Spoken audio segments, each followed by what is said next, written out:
Yes,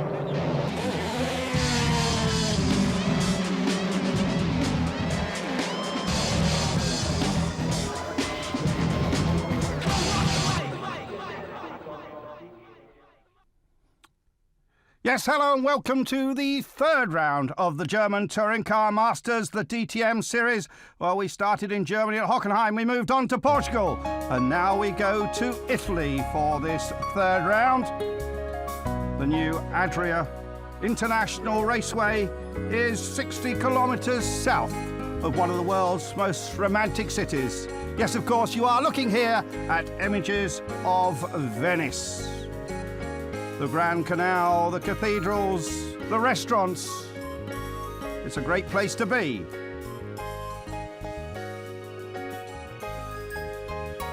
But as I said, south of here, one of Italy's newest race circuits. The DTM came here for the first time last year, and Christijan Albers won that race.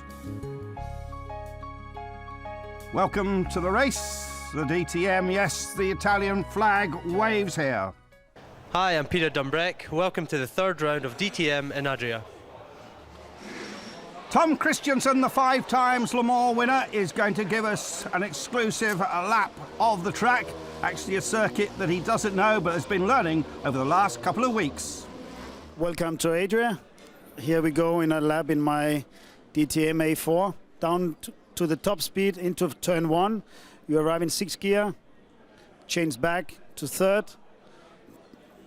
Using all the road and a little bit more than the white line. I'm sure Roland Brunzerade will not be happy with this. Up to the 2nd corner, which is a little bit of a twist when you brake into it. Down in 2nd gear, the car gets understeering and oversteering when you accelerate out of the long bend corner into the slowest part of the track, the inside hairpin. Down to 1st gear. Minimum speed, trying to get maximum traction out, using mainly much of the curb. And now you come up to the twist a bit, the chicane, where you use the curb and the curb again. The car gets very unstable and you have either push under or oversteer coming out. This is the fastest corner of the track, 3rd gear, and brings you into a lot of grip in the braking zone, into the 2nd gear, 2nd last corner. Accelerating out, keeping the grip down and traction down. Coming into the last corner, it's another 2nd gear corner. Using all the road coming out, and then read your pit board. That was 1 lap with Tom Christensen. Yes, and as you noticed, a pretty short lap, the shortest on the DTM list of circuits. And we move on to Super Pole, the top 10 cars in qualifying, going now for the top 10 starting positions. And this is Christijan Albers, and the time he is heading for should be in the low 112s. Fastest lap in this Super Pole last year, Marcel Fazler at 112.173. Gary Paffett, fastest of those who've gone thus far, but Albers putting in a good lap. The young Dutchman already has 1 victory this year, and he stops the watch at 111.386. Albers goes fastest. I'm very happy now. The first sector was very good. In the second, well, I had a slight braking problem there. It cost me a bit of time, my problem. It doesn't matter now. The most important thing is we're right in the front. Jean Alesi then, the fiery young Frenchman, almost 40 years old now, all those years in Formula 1, and just the 1 victory, of course, for Ferrari at that famous Canadian Grand Prix. Always one of the most popular drivers, and now very much part of the DTM scene. Says he really likes this track. He's always happy racing, of course, in Italy with that Sicilian parentage of his. And Jean Alesi trying very hard. You see the sector times there in our box. And 2 quick sectors. This could snatch the fastest time yet. Albers 1:13.386. Watch Alesi's time. 1:11.373. Norbert Haug smiles. Jean Alesi fastest. So let's just hear from the Frenchman. We have a very strong car in a race. To start on the front is very important. On the second race, I was not too good in qualifying, 9th, and now to be in the first row is very important. But still to go, and he has been fastest in qualifying. the Swede Mattias Ekström in the Audi A4, prepared of course by the app team. They prepare 4 of these cars. The other 2 are prepared by the Yost team, who haven't been in the DTM for a while, and the app cars certainly very fast indeed, and Ekström pushing hard to good sector times here as Alesi heads for the finish. 1:11.342. Just a smidgen, he takes pole position. It's Audi at the front. The competition is very hard, and Mercedes are also very hard fighting, so it will be a tough race tomorrow, and I'm happy to be in front because still that's the shortest way to the finish line. Yeah, the Swede who's also so good at rallying. There is your top 10. Interesting, Frank Bieler getting into the Super Pole competition for the first time. But now let's look at 2 of the veteran drivers in this competition, returning to the DTM, Emanuele Pirro and Frank Bieler, of course. 3 times they've won Le Mans together, 2000, 2001 and 2002. And doing that, of course, with Tom Christian. Well, Frank's almost 40 now. Emanuele is 42 years old. Frank Bieler saying, well, I might be almost 40, but I am highly motivated and I want to race for another few years. I have rejoined the DTM, which I won many years ago, and I want to show I can be successful here. So the 2 friends and teammates having a little look round here. Both, of course, with a great passion for their sports car racing, and signing Audi R8s here. And quite a bit of the technology from these R8s has gone into the DTM cars. Emanuele Pirro there on his way to victory in the American Le Mans series. Frank Bieler also hugely successful in that series. There they are. A victory, one of many at Mosport, only occasionally beaten by the Paynos. And of course, the Le Mans victories, 3 in a row. Pirro always loves his racing. Frank recently giving up smoking, incidentally. Yes, just look at that career. Emanuele Pirro has been racing professionally for over 20 years. Early success here in a BMW back in 1987, winning a round of the World Touring Car Championship at the Nürburgring. But he had to be highly successful in Formula 3 and Formula 3000. Formula 1 was his dream. He drove for Scuderia Italia and also for Benetton. When I was a little kid, I really dreamt about becoming a race driver. I remember when I was 6, there was a falling star in the sky. And my dream was, or my wish was to become a race driver. And I really had an incredible career, very long and full of very important moments. Almost every year was a year where I was fighting for success, for a win. And so more than a highlight, I would like to remember really my whole career with incredible memories every year. Yes, of course, the success in touring cars has been over a period of time, winning twice the Italian Touring Car Championship, initially driving for Schnitzer BMW. Here's an early success in 1990, takes the checkered flag. And he's always a bit of a joker, Emanuele. Emanuele, everybody was thinking about what you've done in there, you know? Well, a little meeting with my girlfriend between 2 races. Yeah, his girlfriend is now his wife, Marlena. Here was a great victory, a huge battle with Klaus Ludwig at the tremendous street circuit of Macau there in China. Quite a lot of bumping and banging.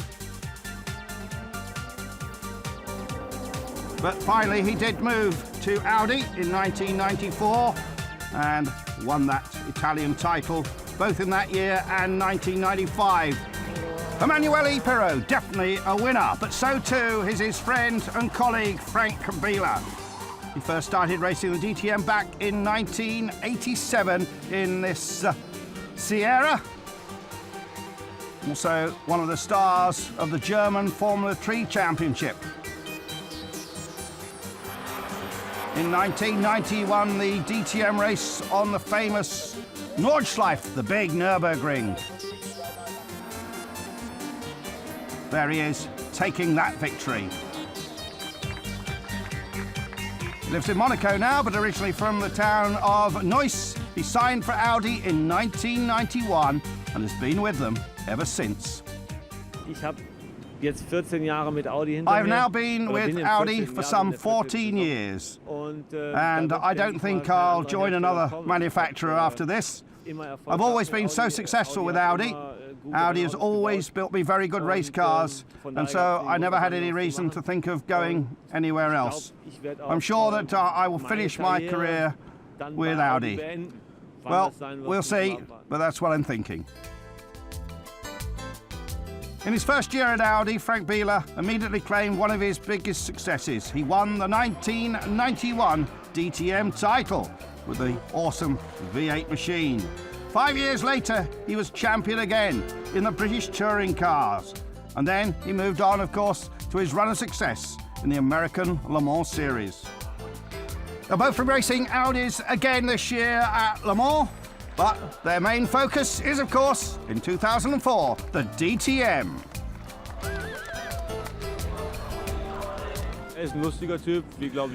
This is Frank talking about Emanuele. He's a funny guy, as everybody knows, anyone who has met him. I've learned to like him during the whole period with Audi. Emanuele is a great racer. He's always intent to do things properly and perfectly, and he demands the same from everyone else, which some people find a little bit difficult. But in the end, it's very important.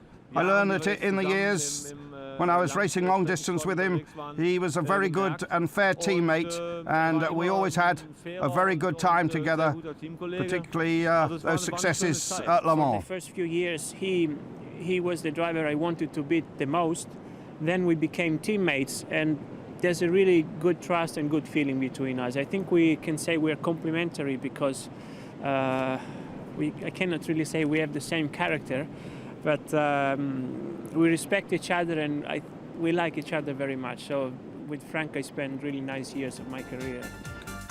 And the pair, of course, will drive the two Jost-prepared Audi A4 DTMs, cars number 44 and 45 at today's race at Adria International Raceway. And let's now check out the track, one of the newest in Italy, quite short. The race, 47 laps for 126.99 kilometres. There it is from a helicopter. The big white building is the paddock building, air-conditioned, the only one like it anywhere in the world. And let's check out the grid. Ekström, Alesi, Albers, Paffett, Tomczyk and Heinz-Harald Frentzen. Good performance. Christijan and Bernschneider, the reigning champion. Scheider and Biela, Mucker, Winkelhock, Abt and Fazler, Maylander and Pirot. Ninth row, Dumbreck and Yanis, Reuter and Aiello and Jerome Bleekemolen. And we are almost off, and yes, we go. And a very quick start from Martin Tomczyk. The rest of the field are away cleanly. The first corner is very tight indeed. A left-hander and a bit of locking up. And I think Gary Paffett was the loser in all that. I think he went backwards a little bit. Tomczyk made a sensational start and moved up to third place. But it is more brake smoke. But it is Ekström who leads. We have an Audi out front. Albers in second place. Tomczyk, Alesi, Paffett, that's the top five. And this is a very tight race circuit. There you see the rest of the position. Schneider, Christijan, Scheider, Frentzen and Biela. And bits of bodywork go flying, and there's a bumping and boring at the back. But nevertheless, Mattias Ekström does lead this first lap here. This third round. Remember, we've had 2 victories thus far in the series by Mercedes. Audi would love to win this, the first year that Audi have returned fully to the DTM as a factory team, and with the new 4-door A4, and there they're going through the field, and indeed confirmation we see as they cross the line that Gary Paffett has dropped to 5th place. 0.8 of a second, a big lead. Tomczyk just having a little look, pulling out the slipstream. You'll always spot Gary Paffett. He's the black car with the bright green mirrors, more dust being thrown up. This is a medium speed circuit. We go on board with Tom Christijan now. And problems for Marcel Fazler in the Opel. And I think they look fairly terminal, not quite sure, some mechanical failure. Very tight at the front here on our second lap round Adria of the 47 on the schedule. Remember, of course, 2 mandatory pit stops as ever. Quick shot from Gary Paffett there. But look at the smoke coming up from Bernd Schneider's car. Yeah, the bodywork definitely pressing against the tyre, and Norbert Haug looks concerned. Bernd Schneider, of course, multi-winner in the DTM. 4 times the champion, but this isn't going to be his race. And Ekström has pulled away 1.3 seconds. And just look at that smoke coming off. I wonder if he'll try to go until the opening of the pit window.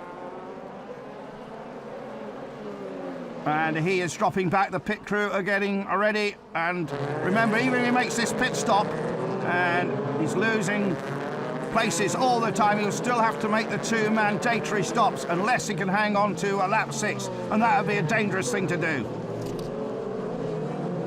Now we can see that start. And a watch for Tomczyk coming through. Well, he's already gone through our picture. See it again.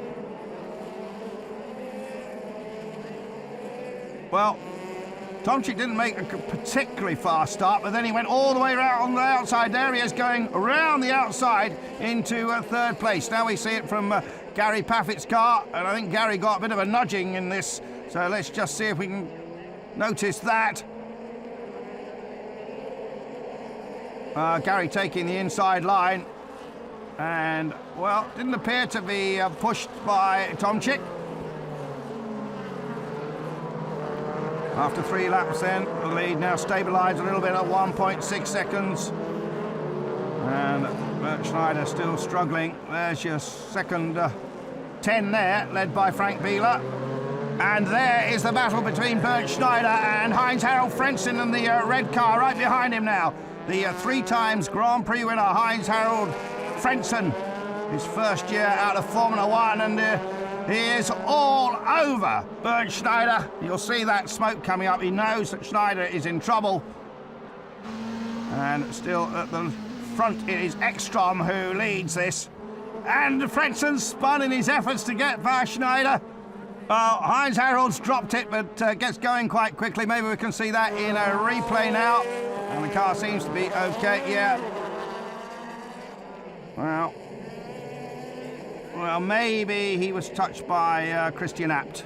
Bernd had a problem vor mir. Bernd had a problem in front of me with his tyre. I was just trying to get past him because the smoke was coming up. There was a lot of smoke, the tyre was going off, and he was getting slower.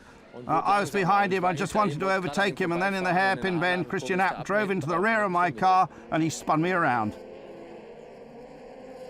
Well, that was his view of it. I wonder what Christian Abt thought of the incident as you see it again. I tried to get on the inside and overtake him. He did not leave the gap open. He wasn't looking in his mirror. Certainly I have a responsibility too when he spins, of course. I've said that already. In the end, it's a shame. I got a penalty, which, well, I accept that, because when you spin somebody around, well, you do get a penalty. Well, Peter Tombrek is off for a dreadful weekend from the Scotsman.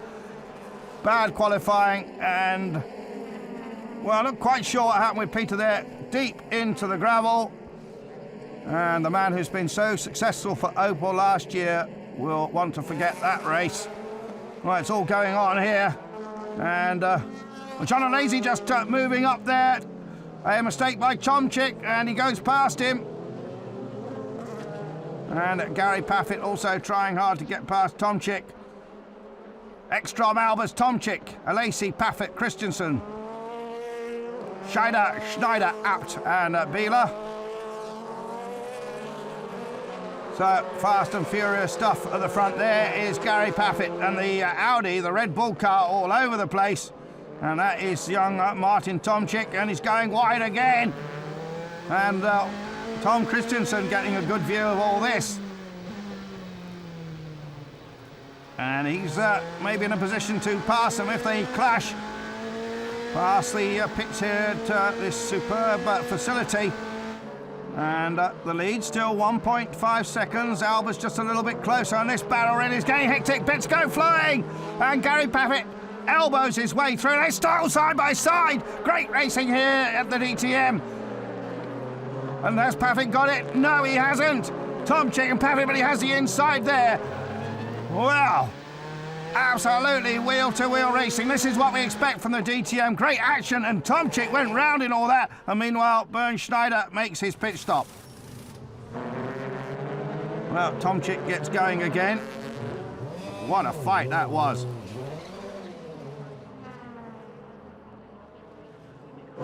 Well, it's pretty hectic out there, except at the front, where Mattias Ekström is still maintaining that buffer of 1.5 seconds. And let's have a bit of slow-mo now. This is Tomczyk there, getting spun round actually by Tom Christiansen. Into turn 2, I was in my braking zone when Paffett goes underneath Tomczyk, and Tomczyk tried to repass Paffett, so he completely stops the car to go underneath him. But at that time, into an hairpin, I'm already on my brakes, and I cannot brake more than I'm braking, and I just touch him a little bit. And unfortunately, the worst thing you can do is to touch your teammate, and that happened. Yeah, afraid it did, and we can see it once more. Well, it was the tiniest little nudge from Tom, but Tomczyk went round. Here's Ekström into the pits, the first of the 2 mandatory pit stops. A very quick one indeed. And Christiansen, off he goes in the Hudson Röder car. And rejoining now. Expect the Mercedes to come in also. Probably the next lap. Always crucial times these here. The 2 Mercedes pilots then. Christian Albers ahead of John Alesi, who's having such a good run. This is Stefan Muka in the CLK, the last year's 2-door car. And his door comes open after bashing against that tyre barrier in the chicane. And, well, he's in the pit stop window, so he can come and have that fixed with a bit of racer tape. On board now with Tom Christiansen again. 5 times a winner at Le Mans, of course. And now the Mercedes come in. Albers and Alesi. Who will make the best pit stop? Remember, these 2 battling for second place. Into the pits, of course they are on the pit lane limiter. They have to chuck that mandatory fuel churn in. 4 fresh tyres and off they go. And a good one from Alesi, 5.7 seconds to Alesi. Paffett still leads because he has yet to make his pit stop. Pirro hasn't made his pit stop, and neither has Reuter. And that means problems there with Tomczyk as he comes out. And Frank Bieler was certainly in trouble, I think. Can't quite see what's going on with Frank Bieler. Now we see this replay, and I think Bieler, the wheel comes off. The wheel wasn't correctly placed on the stub. Then I came in for the first pit stop. They lifted the car up, put new tires on. Car came down again. I started, and the rear left was not fixed properly. We don't know why. We really have to investigate what was the reason or what the reason was, and then we have to avoid it in the future.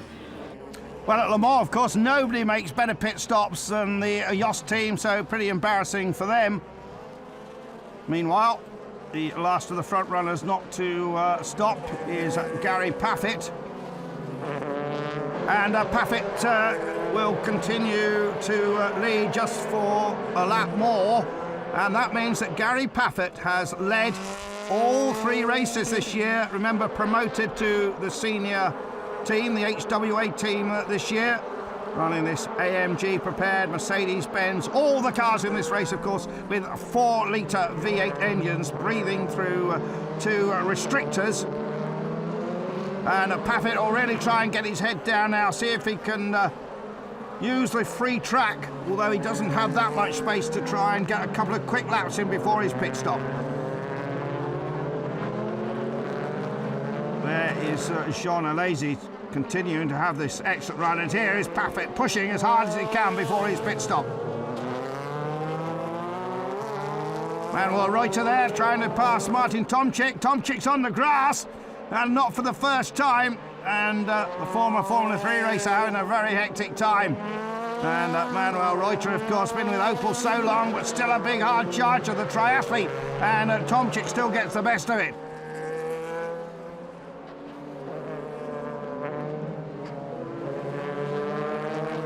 Well, we're up to lap 10 now, and finally Gary Paffett does make this pit stop using this different strategy. Stops on his mark. Bit of the headlight hanging out there, or actually the plastic in front of the lights. And he is waved away, and a relatively quick stop, but the order now, Pirro, Ekström, Reuter, Albers, Alesi, and we still have drivers who haven't made their stops, including Pirro. But effectively that means that Ekström still leads from Albers and Alesi Maylander, also in one of the older cars, going well.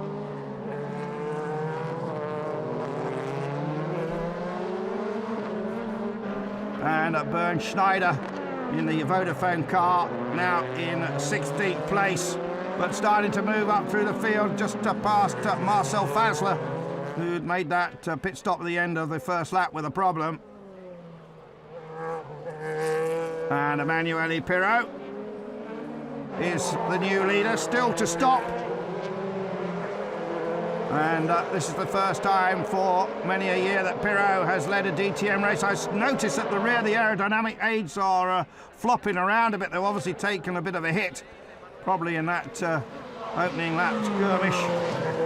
And Pirro's lead at the moment is 4 seconds. The numeral on your right is the number of pit stops each has made.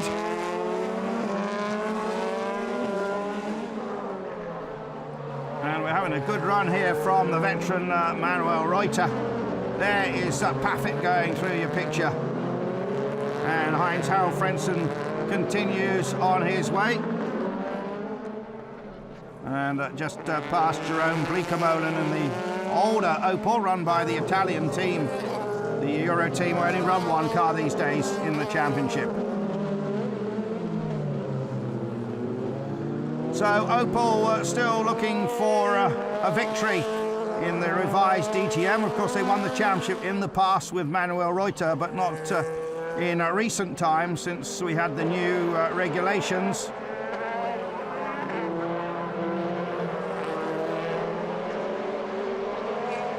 But nevertheless, Opel really trying hard to get on terms with Mercedes-Benz. Emanuele Pirro it is who continues to lead and stayed out for one more lap. Of course, he still has to make the 2 pit stops. This is towards the end of the window. And notice Reuter up in 6th place, but he neither has made a stop.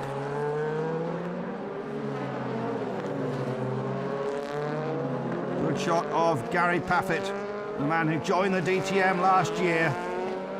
Of course, back in 2001, driving for Keke Rosberg, of course, won the German Formula 3 Championship.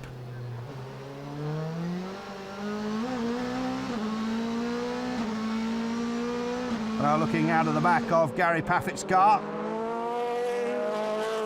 Flames licking out of the side of the Mercedes. AMG developing their 4-litre engine even further this year. The DTM rules don't allow you to do that much, but giving somewhere in the region of 460 brake horsepower. And finally, Emanuele Pirro comes in, says goodbye to that lead. And a great shot there of the cockpit of the car. You see how close to the middle of the car Emanuele Pirro sits. Obviously you have to sit on the left-hand side. So now we have the true order after all the first pit stops. Ekström continues in front ahead of Albers, Alesi, Paffett, Mailander, Scheider, Frentzen and Bleekemolen. Some of those, I'm not sure Bleekemolen stopped yet, pretty sure he hasn't. And Pirro and Aiello. And some Jean Alesi fans there, raising their thumbs up. About 15,000 spectators here. Big contrast to the 150 or so we see at the German circuits.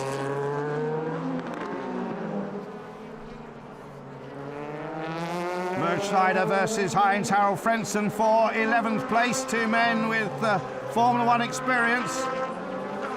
Schneider with not that much experience, many years ago, back in the 80s. And of course, Heinz-Harald Frentzen racing in Formula One even last year. Oh dear, problem there, and the Christijan Abt Audi is retired.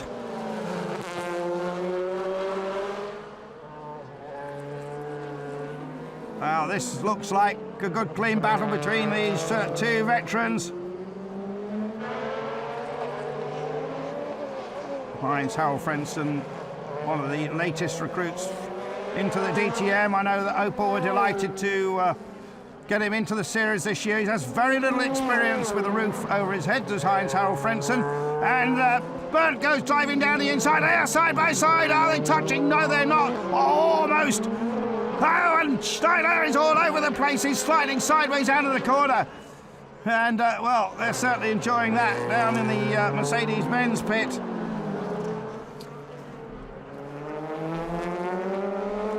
Well, some excellent racing all the way down the field. Remember, this is only for 11th place. They're out of the points, but they are absolutely going for it. And there's Walter Steichek, the very first DTM champion. Now, of course, the head of motorsport for Opel. He'll be very disappointed with Peter Dumbreck finishing up in the gravel. And look at the damage to Heinz-Harald's car now. The front bodywork is damaged. And now it's detached itself, so I think, oh, it's all over the place, and that's difficult because that could bring a puncture. Let's see how he did it. Very simple. Bang against the tyre barrier. Shatters the front headlight, and the bodywork flies everywhere, and there's going to be shards of carbon fibre and all sorts over the track, and hopefully the marshals will sweep that up very quickly.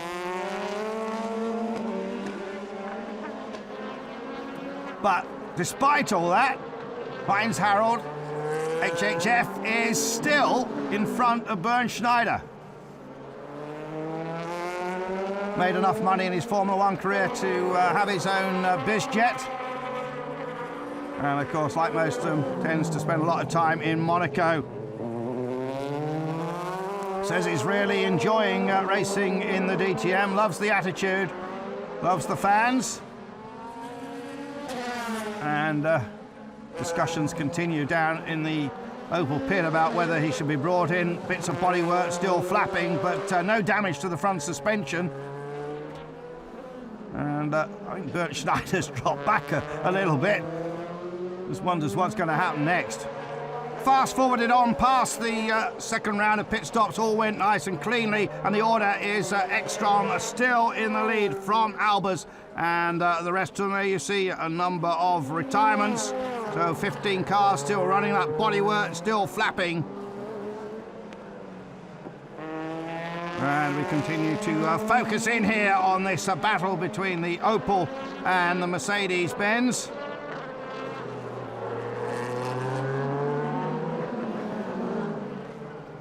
And now Bernd Schneider thinks he's going to make another attack. He's decided no bits of bodywork are going to fly into his radiator, which is what he was probably worried about. Meanwhile, back to the front. And Ekström, there he is, and has pulled away a sizable gap ahead of the two Mercedes which pursue him, and that is Albers and of course Jean Alesi, and then a little further back will be Gary Paffett. So at the front it's one Audi, And this will be their first victory as a works team for a number of years. And still concerned with Walter Stejček and of course Norbert Haug there. And still this battle continues.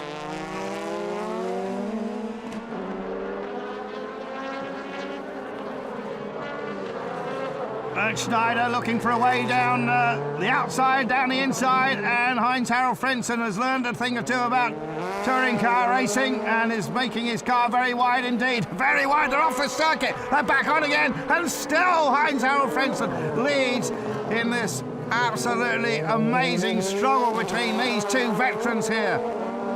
What a race between them, almost touching almost all the way around this just over 2 kilometers of Adria Circuit here in Italy for this third round of the German Touring Car Masters. And still bits of bodywork on the racetrack, and that is very dangerous. Hopefully the marshals will sweep those away. So easy to cut a tyre on the shards of carbon fibre. And again, they kiss each other. And Bernd Schneider just cannot find that way round, can he?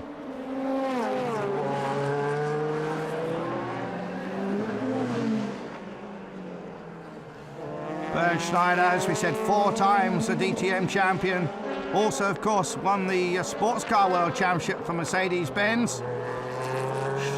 And Scheider is the best of the Opels in 5th. Then it's Aiello, and then Mucke doing a great job in the year-old Mercedes-Benz. And that's the battle for 11th and 12th. There's only 3 of them running behind them, but what a struggle it is. And well, some bragging rights. They're side by side again. And yet again, Bernd Schneider cannot get that Mercedes in front of the damaged Opel, and still little bits are dropping off the car.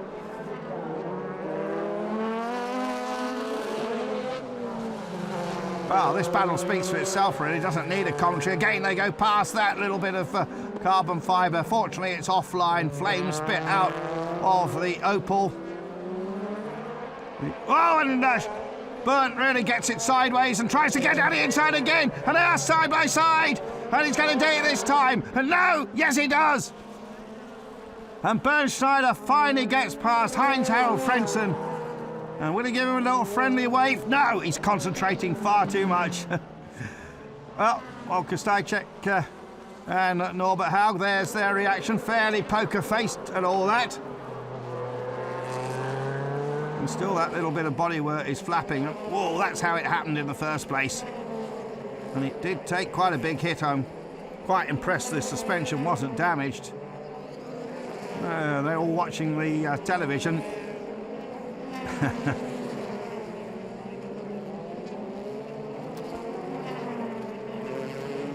Well, we can see it again. And coming past the start-finish line. Well, a tremendous struggle between these two, but what about the Swede who's heading for that victory? Mattias Ekström now 4.5 seconds ahead of the rest of the field. Then it's Albers and Alesi. And Gary Paffett now closing up on Jean Alesi. Here he is on board with Gary Paffett, the man who still builds racing karts for a living for Martin Heinz and the ZIP organisation. Young, unassuming man. Just has lived for racing all his life, been racing karts from years before he was even a teenager. One of the, probably the original ZIP young gun. But Mattias Ekström, former Swedish touring car champion, looking for this victory. But this is now the battle for 3rd place. Just the closing few laps here. And what a struggle it's been, except at the front where Ekström has dominated this. And will, if he keeps going this way, record his first victory for Audi in the factory era. Had a win, of course, in the TT, developed by the APT organisation. As we go back with Gary Paffett now as he chases Jean Alesi. Alesi, 3 wins to his credit in the DTM, 2 of them, of course, at Britain's Donington Park. And this year the DTM will not be visiting Donington, sadly. Well, it says the gap is 0.6 of a second. Actually, now it must be closer than that. And Paffett must have the chance now, having a look around Jean Alesi. Timo Scheider still in 5th place for Opel. Then it's Laurent Aiello and Stefan Mucker still in 7th place in the year-old car run by the Persson team. And there we see Bernd Steiner now ahead of Heinz-Harald Frentzen. But this is the battle for 3rd place. Now, there could be team orders coming into play. I just wonder if Norbert Haug has been on the radio to Gary and say, Gary, don't do anything silly. If you can get past cleanly, do so. But I don't want to see any contact with Jean Alesi's car. And remember, you're the new boy in this team.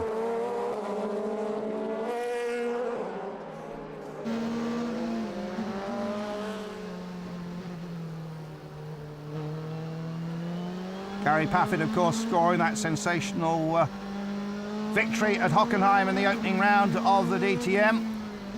In the second race in Estoril, having the early puncture, but should get some more points in the book here. And I think he has decided that discretion is the better part of valour.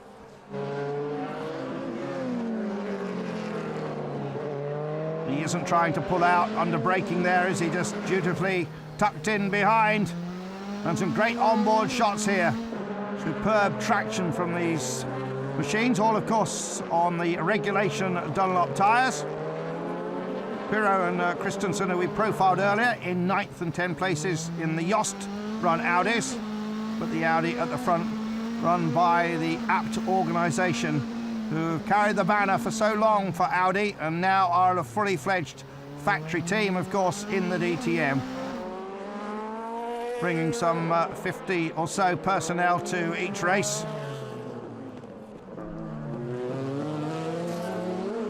Just a quick shot there of Timo Scheider, the best of the Opels. And he has a good buffer over fellow Opel driver Laurent Aiello.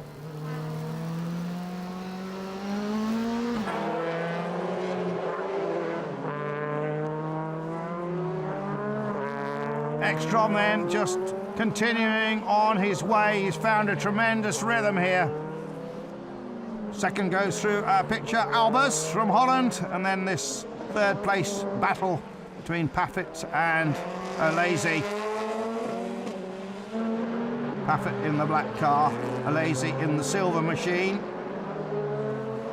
Of course, Jean drove a black car last year. He prefers the silver, he says.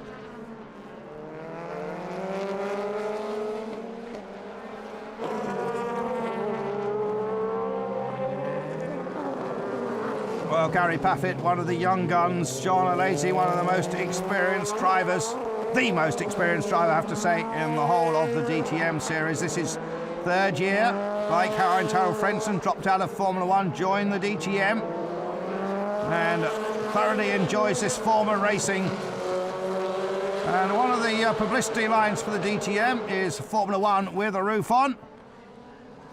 Again, Norbert, the former journalist, but a man who's been at the helm of the Mercedes-Benz sporting operation now for some 10 years. Also attends every Formula 1 race. You see him sitting on the pit wall alongside Ron Dennis. Well, Mercedes not having a great season in Formula 1, but making up for it in the DTM. But it looks as if they're going to be beaten here today by the emerging Audi organisation. And a big lock up there from Gary Paffett. Just misses his braking point a little bit, has to step on it. All the cars running the same set of brakes and calipers. That's part of the DTM rules. Everyone running one of 2 gearboxes that are mandated. And everyone on the same tyres. All running these V8 engines, almost 500 horsepower. And Paffett, who lives in the English town of Stevenage, near the Zip Kart factory. Continues on his way in 4th place. Ekström, the gap now 3.7 seconds between him and Christijan Albers, and this is going to do Albers a lot of good in the championship. And this pair closing up on them, I think, a little bit. Heading towards the last lap now. Currently on the penultimate lap of the 47 on this tight little medium downforce circuit that is Adria.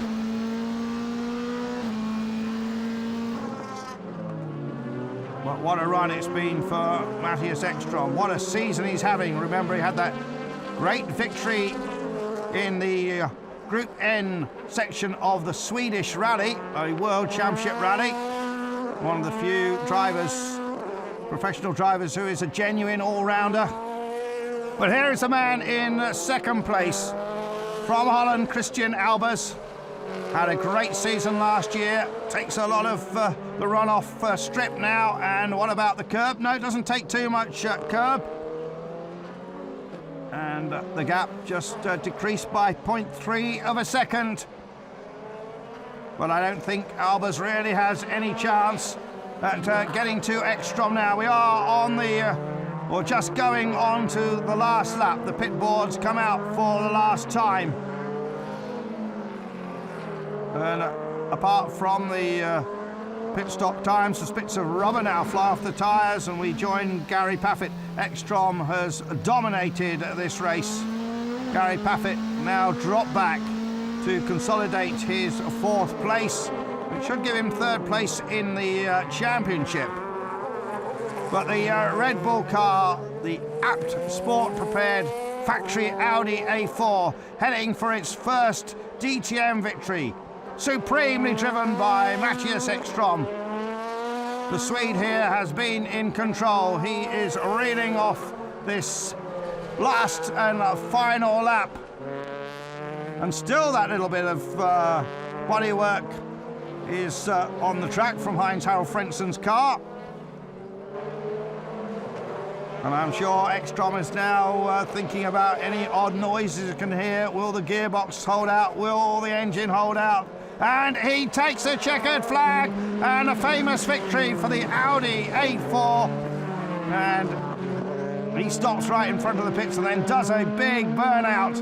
Christijan Albers finishes in 2nd place, and that means he extends his lead at the top of the DTM chart after some 3 races.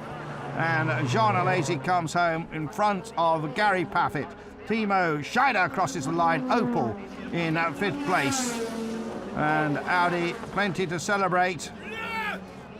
There is the team, and Dr. Wolfgang Ulrich, the boss of Audi, certainly there, and he'll be very pleased with this. And Audi have built much of their reputation on motorsport, transformed the brand, and now we have the donuts.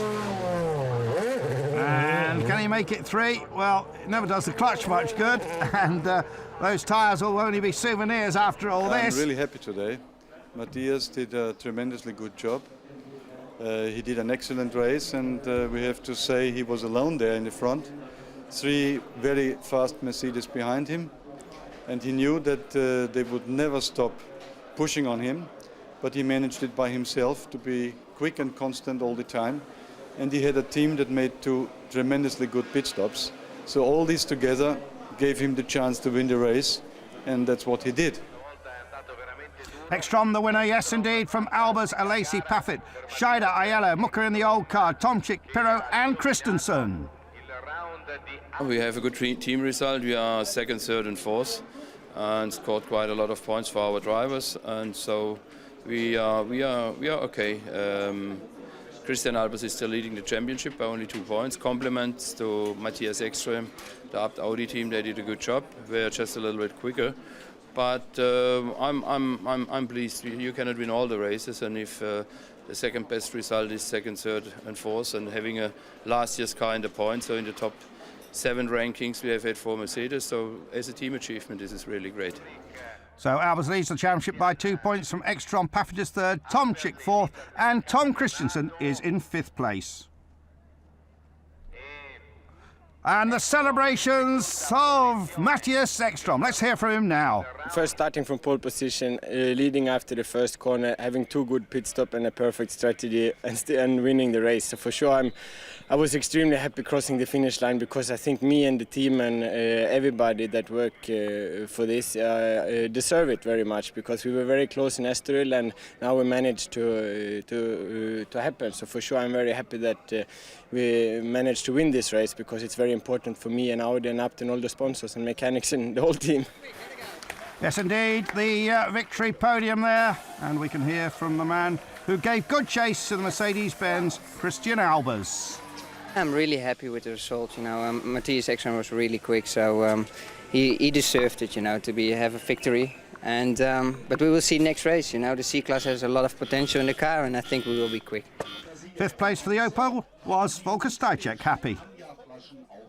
Positive is that Timo Scheider did a really good race. His performance, his pace, his lap times were more than good. And Laura Yellow did an outstanding race, because he started from the 20th position and finished on the 6th position. And that in a DTM race, what's normally not possible is. So that means these both results were more than good. And let's leave you with this slow-mo of the winner of the 3rd round of the DTM through the chicane, Mattias Ekström of Sweden. Goodbye from Italy, and next time we see you from Germany in the Euro Speedway Ring. Indeed, we hope that Peter Dumbreck has a better race at Euro Speedway. Well, we'll leave you with some images of this 3rd round of the DTM. That great battle, of course, between Heinz-Harald Frentzen and Bernd Schneider.